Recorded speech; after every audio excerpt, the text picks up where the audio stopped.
it seems that you have met your end. Oh, what a pity.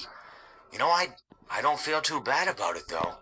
After all, if it weren't me, it would have just been one of the others, I guess. I'm honestly just glad to be out of those air ducts. You know, it's not easy for a hippopotamus to fit up there, and not easy to get down either. Not as young as I used to be, as you can see. I used to be able to do all sorts of things. You're young, you're vibrant, you have that sort of pep in your step. It reminds me of a conversation I was having with one of my good friends, Orville. We were having a nice picnic one day. I believe it was summer. No, perhaps it was... Was it the fall? Yes. It was the fall because the leaves had turned already. But I said to Orville, I says, Orville, I have a story to tell you. And Orville looked at me, kind of odd and said, well, what's it about? I said to him, not every story has to be about something, Orville. Sometimes a person just wants to talk. Why does everything have to be a story? I said to him.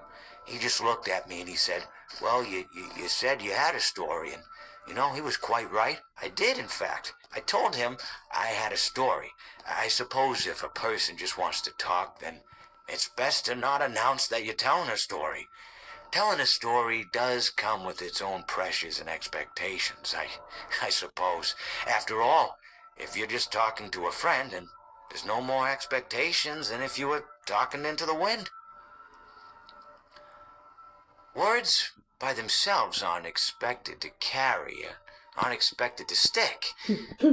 But if you announce you're telling a story, well then, there better be a point to it all, No one wants to sit and listen to someone ramble on and on and on with absolutely no end in sight.